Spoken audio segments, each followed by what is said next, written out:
Do you prefer analog or digital?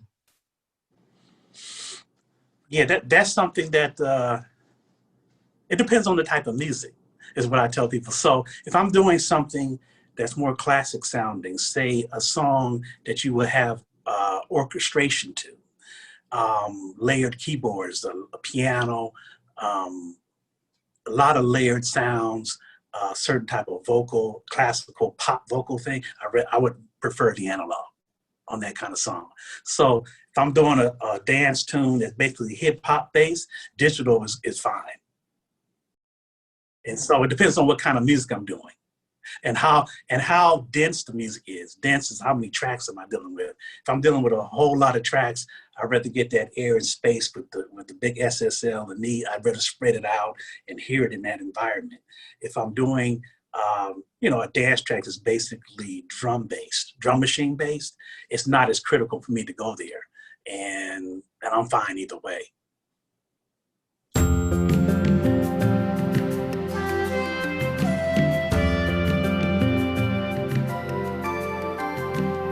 Well, welcome to the Cheron Moore Show. As you know, Hey, the whole Cheron Moore. I always say I'm excited. Today. This is a guy, y'all, I've been waiting to get on the show for a long time. In my notes at the bottom, I just wrote, he's just a classy dude, man. He's just a classy dude. All right. As you know, he's a keyboardist. He's a producer. He's a songwriter, arranger, the CEO over at K. Floyd Projects, LLC. He's an award winner and so much more. Wait till you see his credits, you all.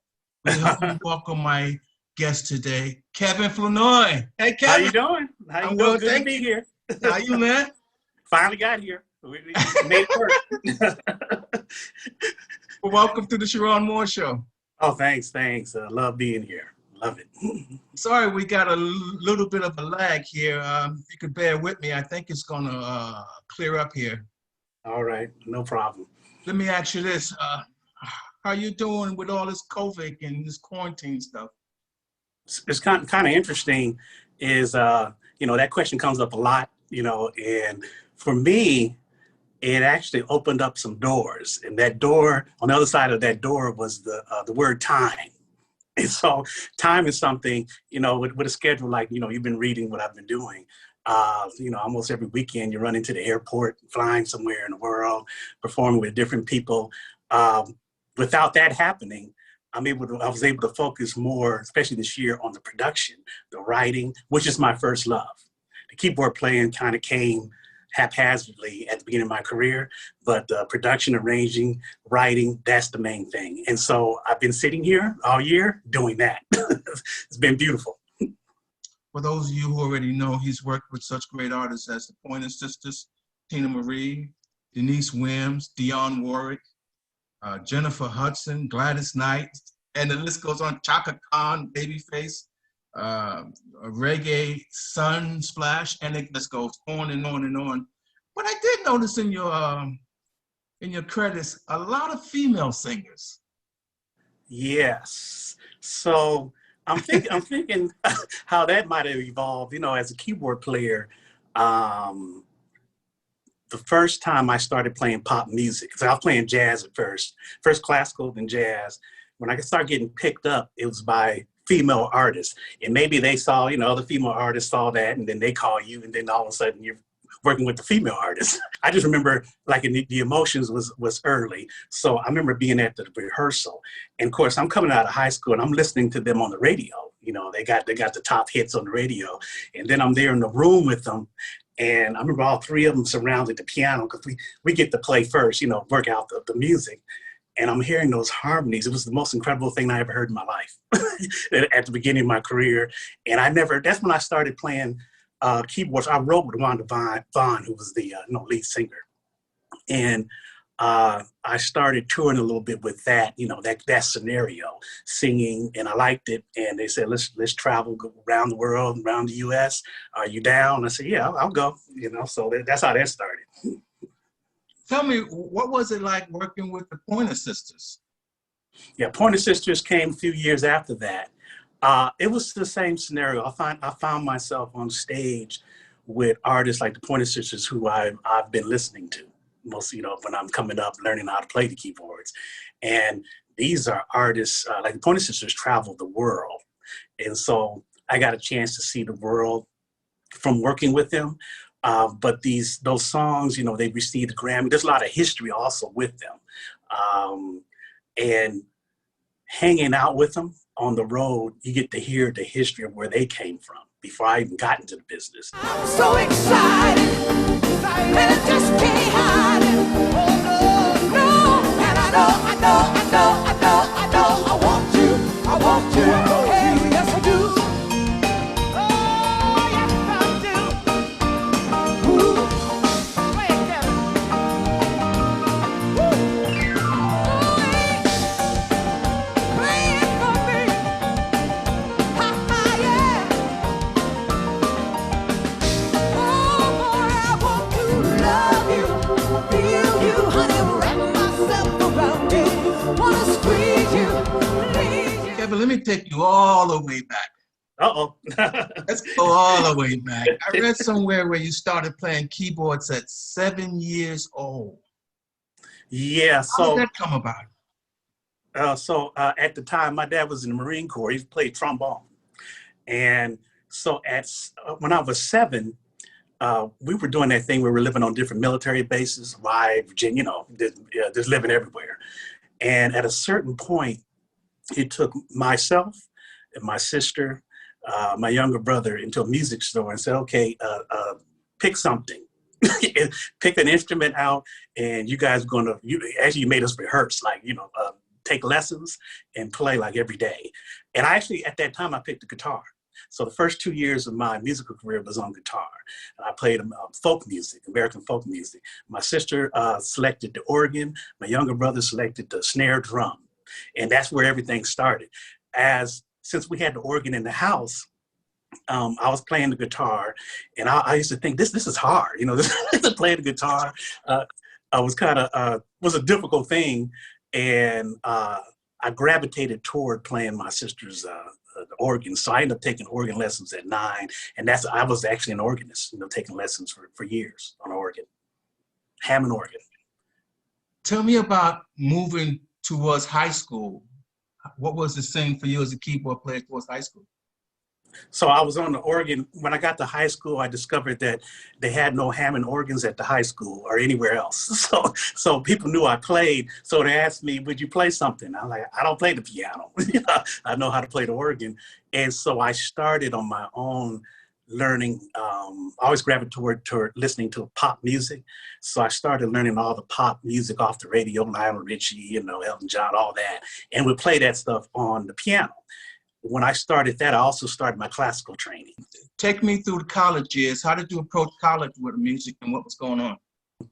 I had some scouts. This is back at that time where they would have the affirmative action, and there was the professor from UCSD, Jimmy Cheatham, and the pianist there, Cecil Lytle, who taught piano, but was also head of Third College there. And when I was 15, they were scouting out for those who had to help those come get into college, show them a path. And Jimmy Cheatham was from that old Cotton Club, New York, that whole thing. His friends were Miles Davis and all the Count Basie. Basically, I met Count Basie through him when I was 15. And so that whole vibe became the vibe in college that I segued into, which was big band swing, jazz, and that's all I played. So it wasn't really pop, it might be a little Lionel Richie, but it was very focused on that because of that influence. And that's why I learned how to become a musician, after I graduated, those lessons that I learned from Jimmy Cheatham and the old cast. It's not just about playing music, but they would talk to you about how to survive in the music industry and the kind of playing that you needed to do to survive. Because playing is playing, but if you want the gig, and it worked too, because when I got out, I got the gig. But I always think about the professor telling me, yeah, don't play like that. You're not going to eat off of that. You got to stop playing that much and playing it like this. And I was there for 5 years. I minored in music there. Music science and technology was my minor. So I started my journey in learning how to be a producer there. mixing and some just about sound and music science. And on the other side, I was performing. I had a small jazz quartet, big band rehearsals every Tuesday night at UCSD with the full band, swing, the whole bit. It was an education. Wow. Tell me about your first big LP as a producer, if I got this right, Sweet Sensual Love?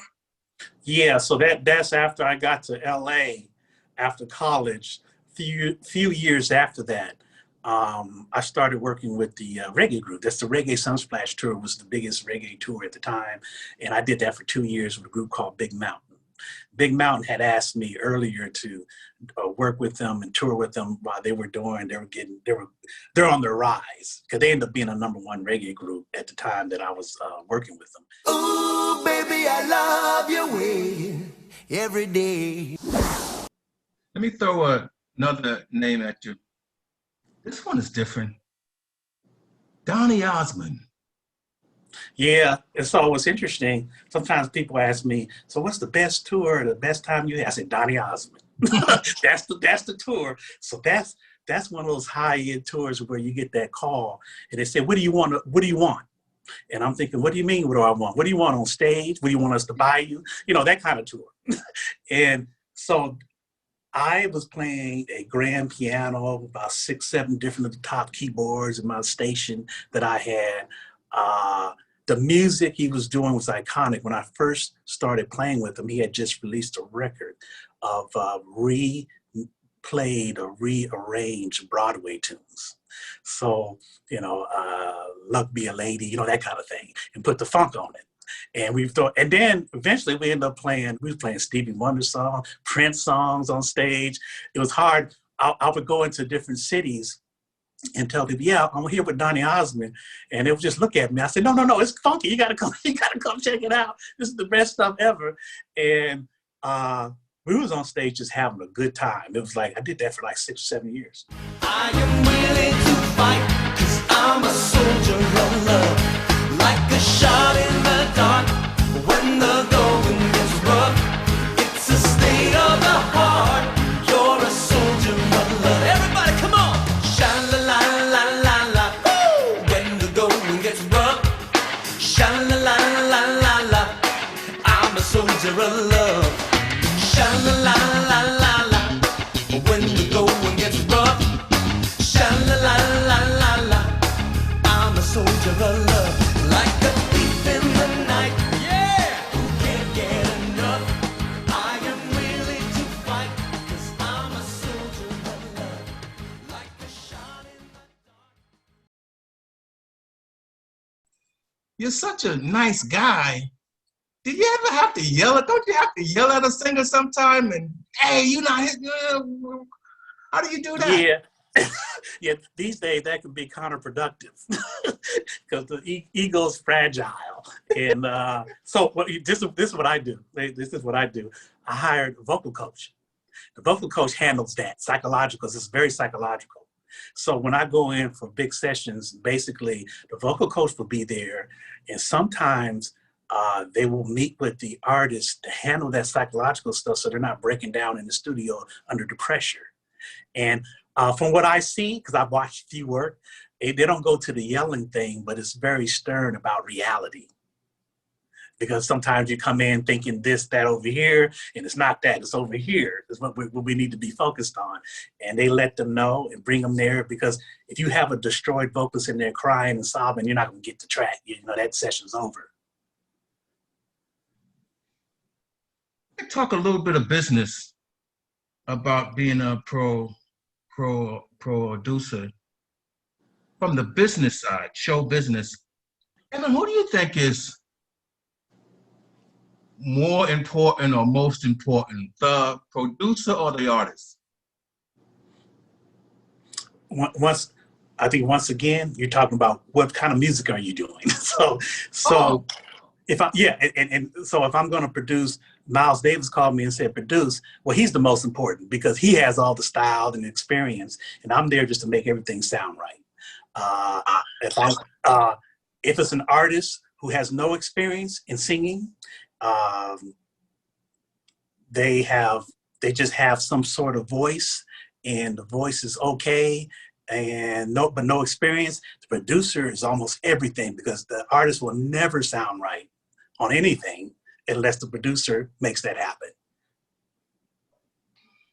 But I think from a record company's perspective, and I say this lovingly, artists gotta come a dime a dozen, but a producer that's making hits, that's the guy you want to keep, I would think. If he's producing hits, you can always get an artist. No slight to the artist, because there's some great ones out there, but if that producer's making hits, I would think that the label wants to keep him around and keep him going. What do you think?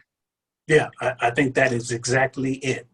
Because, and what I was told too, like in the independent world, that the focus is on, say there's going to be some money raised, and they're not going to hand the money to the artist. They're going to negotiate with the producer. The reason why is the producer is pulling all the strings and making it work, not the artist.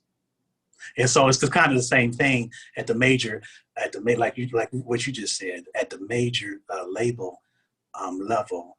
If a producer is producing consistent hits, there's more artists that you can find to go through that situation with the producer, but the producer becomes the focus. What are you doing on endorsements, keyboards? I think that's going to be. I had, at the NAMM show, that's the place that you kind of hook up with people and see what's what. I use a lot of Yamaha in terms of when I'm on stage.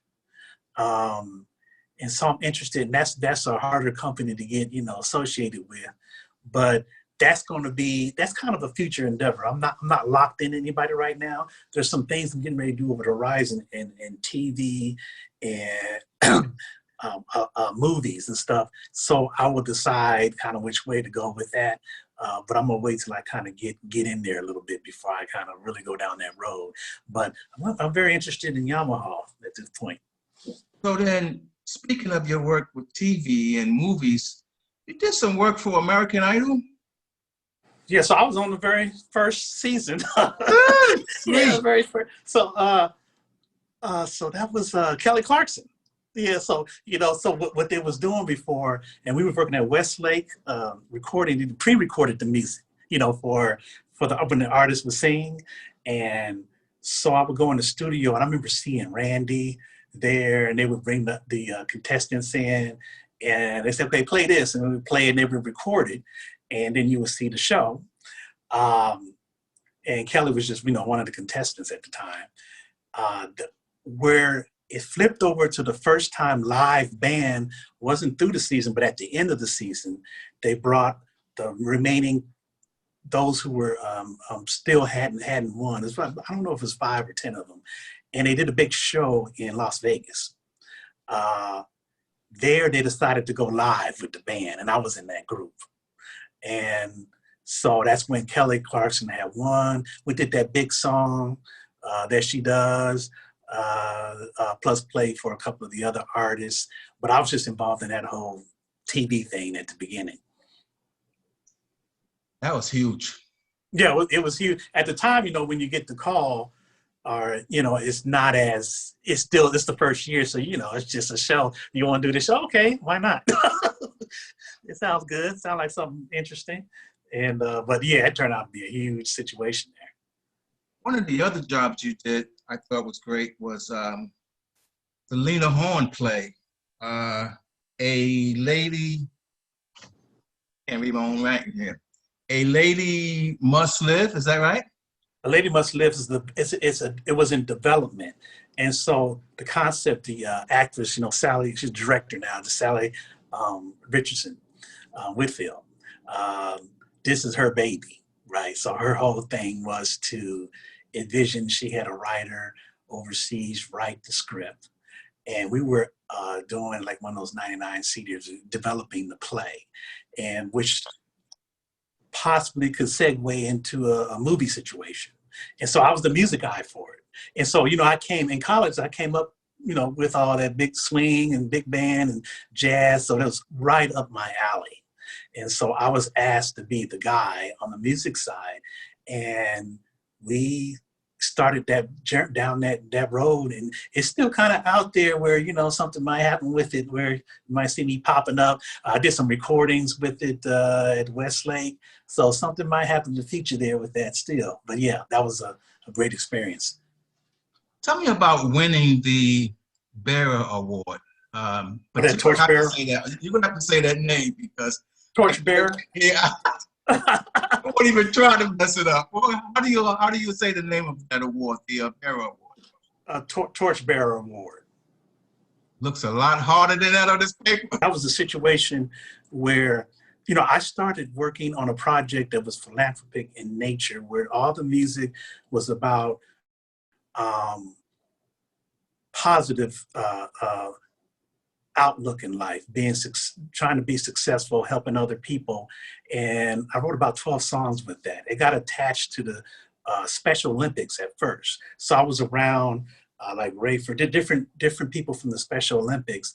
And I was developing this was going to be a record. I got involved with this World Peace in New York organization. There was different people that I started attracting to this musical venture. And so the runners of that came to the studio. I had an event at Paramount for them. So there's a whole peace run. They call it the peace run that they do every year, Olympics, and they got the torch, the whole bit. And that particular year, when they go into a particular setting or a state or city, they select a couple people based on criteria, a certain criteria that's helping the community. And so I was selected, and then they came in and made a presentation to me. And it was kind of a big deal based on who had won the award over the past few years too. So it was a good thing to get. CEO over at K Floyd Projects LLC. Yeah, that's my thing, my operation. What is it? What is it? That's just my the whole operation, which means the production, the performance plan, the TV stuff that you'll be seeing in the future. More so that's coming. And that's the setup. Is that under the umbrella of Flournoy Entertainment Inc.? Yes, Flournoy Entertainment, yes, Yes, sir. Yeah. What's coming up with you guys? You guys got some good things in the can coming up? Yeah, so it's going to be an interesting year next year. So a lot of these things are in talk. I can tell you what we're talking about, and a lot of movie related, projects. I've been developing a music television thing over the last 4 years, which is my baby, which is that's being talked about too as far as next year. I can start my journey on that. That journey, that's going to be interesting. I started that back when I was still living in San Diego. For the second time. And it's a thing about me too. It's about, so when you work with all these different artists, you get on stage, and Shaka Khan has her library, Babyface has his, and you perform their thing on stage and present them. That show is about me and what I do, my music, what I want to do. Even though I might say, Shaka, come sing a song, but she'll come on the show singing one of my songs or an arrangement of something that I did for her. It's a different type of approach to it. And then I have certain people around me. It's like that old MTV Unplugged type situation. So you're hearing the music, not so much loud, you're hearing it at a certain level so the singer can emote a certain way and feel in the room. So you get a lot of emotions in the room that you normally don't hear at a regular concert through the microphones and all the amplification. And that's a thing that you'll see, but it's very interesting when you play soft like that, just all the kind of things that can happen musically when you have the experts playing and the iconic vocalist singing. But that's what I've been working on. It's been working out. I'm looking forward to that. And so are we. Tell me, what advice would you give to up-and-comer singers, to performers even artists at the next level, leave them with a word or words of advice, if you would. Yeah, I would basically have, and this is from my personal experience over the years, is the encouragement to always seek more knowledge in your field of what your gift is. So a lot of us are gifted and able to make money without seeking the knowledge. But I would encourage people to go back. If you're a singer, if you're a guitar player, go ahead, learn, take the lessons, learn your craft, because it'll open up many other doors that you can never imagine, that you would never imagine would open up for you. Because when you have a gift, you're in a certain lane. When you really research what you're doing and go back and understand it, you'll feel more comfortable in certain situations on stage in the studio, and it'll open up doors to where, you know, you might end up doing voiceovers for cartoons, singing here, just different things you can do. Because those who come up in college as young and they learn their craft end up doing a whole bunch of stuff that we don't even think about. You know, I see them out there just making all kind of, have all kind of accounts, making money, and fulfilling themselves all around because they do different things because they studied their craft. So I just encourage people to study their craft, of course, and then it makes my job easier when I get with them when I'm producing. Because I can speak a certain language and say, okay, you know what to do. you know what the deal is. You know, there's always an educational aspect to, and I get educated every time I learn something every time I work for somebody. So there's always that. But learning your craft and spending time with it. There's a time element too. So I would say spend time with it. If you're a singer, if you're a guitar player, and you play 5 minutes a week, that's not good. Do it every day. Spend time doing it. If you're a songwriter, write songs. Keep writing them. There's the financial part of it and being successful, but don't worry as much about that. Don't worry about how many likes you're going to get. Not at the point where you're trying to get it together. That's a thing that'll come. People like your stuff because you spend time. People can hear the difference when you spend the time working on different, and your confidence levels go up. The more confidence you have, and I'm talking positive confidence too, not the ego thing, but you're confident because I know what I'm doing. I've studied this. This is my craft. What do you do for guys like me that say I can sing in the shower, man? I can sing in the car, There's a ton of those guys out there, man. Oh, there's a whole bunch out there, especially like in LA, and sometimes they got a little money to back it up. And that's a hard one. That's a hard one if your motivation is music and not money.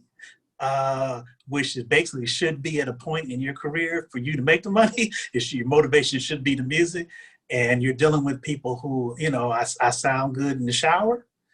That's a rough one. That's a rough one.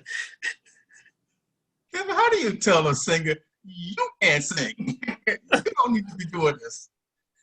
I don't think you do that anymore. And the day used to do that. Now you just, you pull out the gear after they finish. They leave the studio. You pull out the plug-ins and the gear and go to work. These days, it's not as much about talent as it is about marketing, though, isn't it? Yeah, marketing is the push. Yeah, because I guess it's always been the case that you gotta, once you record your projects, you gotta have your finances ready because the marketing of it is the one that's going to suck all the funds out of you. And so, what you look like, yeah, can overpower if it's mediocre, but it's looking good, it's on fire. Yeah, you might be all right these days. So, I'm having some fun with you here. So, are you saying you can make me sound like Luther Vandross? Yeah. Yeah, that might be a stretch. But... Hey, you don't do miracles, huh? Yeah, might be. No, we don't do miracles. Like they go in, you come in the barber, you don't have no hair, and say, "Give me this do," and you don't have no hair. Kevin, before I let you go, let me ask you this one. How would you want your legacy to be played out? How would you want your legacy to be said? Yeah, I think what I've been working on behind the scenes and in front. In front, I want listeners who's listening to the music to hear some sort of sophistication in my presentation on different forms of music. So I've done reggae, I do a classical piece, classical pop, country, and I'm working on that, all those different things. But the presentation is always has substance. There's substance to it. It's classy. It's something that people across all genres want to hear. And behind the scenes, that it was fun doing it. So the musicians that I work with, we're not under any stress. I let, at a studio session, I let people be themselves. I'm guiding the ship, but I sit back, and a lot of times I'm quiet at the studios because I've done all my work before I get there. I know exactly what's going on with everybody. And so I've chosen you because I know which way you're gonna go.